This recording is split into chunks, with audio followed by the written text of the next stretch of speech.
haddii aydan protect garayn karin waa yaa u dhash aabba ugu tahay waa inkaan alla kugu riday gabar ay kula dhalatay oo hortaada loogu xoogaya midda waxaan rabaa ay kufsaday aniga hooyaday masuuliga ma aabahayna masuuliga ma walaalkayna masuuliga ma hadaba lay kufsaday ana fikta baan halkaas aan taagana waxa protect clear. Assalaamu calaykum waraxmatullaahi wabarakaatu dhammaan asxaabta aan ku midowno qurxinta iyo arrimaha bulshada aad ay idin salaamaya asxaabtii hore nala joogtay asxaabta cusub oo soo biirtay waxaan leeyahay welcome soo dhawaada asxaabtii hore waxaan leeyahay aad u mahadsantihiin waxaa maantay miiska noo saaran oo aan rabaa inaan ka hadlo ka xaliimo ahaan maxaan ka garanayaa gender xilimaa gender soo bilowda Soomaaliya in yani la yiraahdo genderka arrimihiisa in laga hadlo ma ahan 5 sano oo hadda aan social media ku jirno 3 sano oo social media dadku ka dhex qaylinaya ma aha wax soo bilowday gender wuxuu soo bilowday warqadaas certificate-kaas idii cadeynaya xilligay ahayd way ku qoran tahay xilligay ahayd aan ka aqaano baan rabaa inaan sheego ama aan ka arkay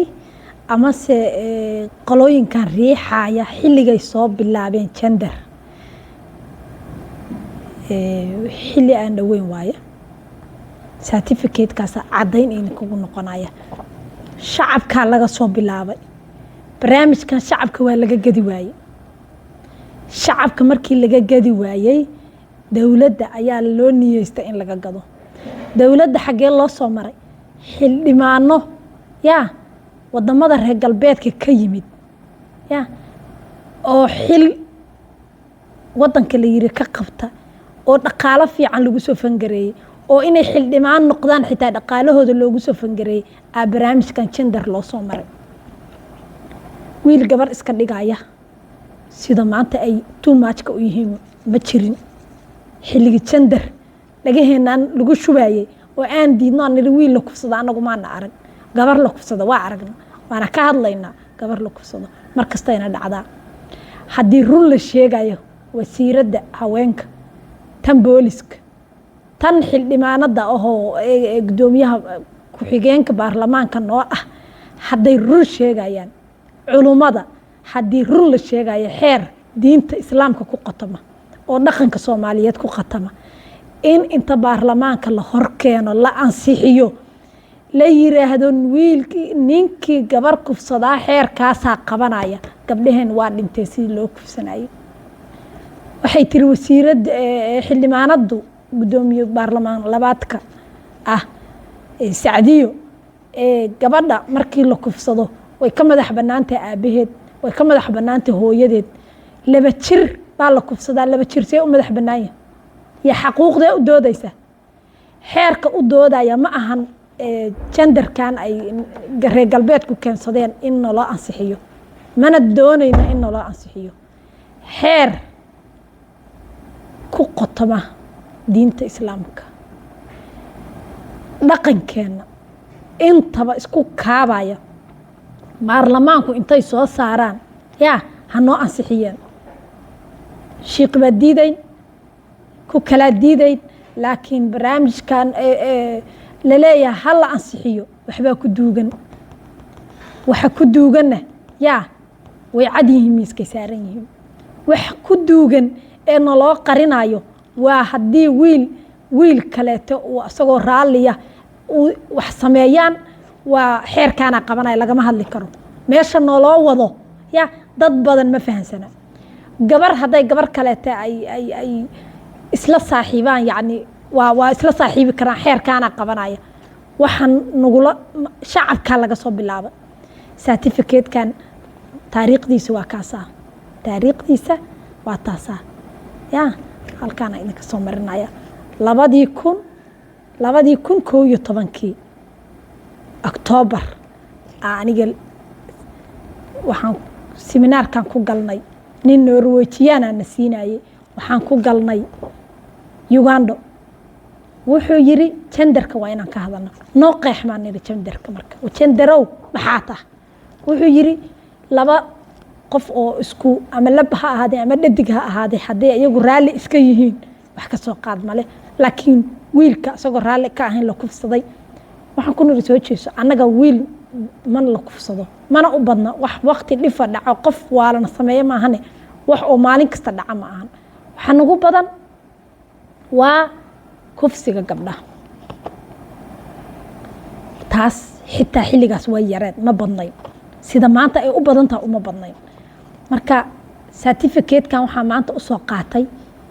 yacni xilligaas annaga waa ka doodnay laakiin dooda micno ma sheegaynin shacabkaa marka hore laga gadaayo lasoo gelina waa la waayey waxaa la sameeyey in wax dad saas samaynaya nin naag iska dhigaayo iyo indheheenu inay arkaan lasoo badiyo hadda maalin kasta ay kaa hor imaanayaan nin dhahaya gabaraan ah soomaali ay kusoo badanayso waxyaalahaasaa la rabaa in nagala gado waxaasi markay nagu soo bataana in xeerkan loo ansixiyo oo la yiraahdo xeerkaasaa baarlamaanku ansixiyey xeerkaasaana uu ku joogayo because asaga jooskiisa asagaa iskale annaga dad islaana 100% aan nahay hooyada dhahaysa yaa shilimaad yaroo la siiyo ku dhahaysa waa in xeerkan la ansixiyaa yaa ha nagala qabto culummada hadday ka midoobaan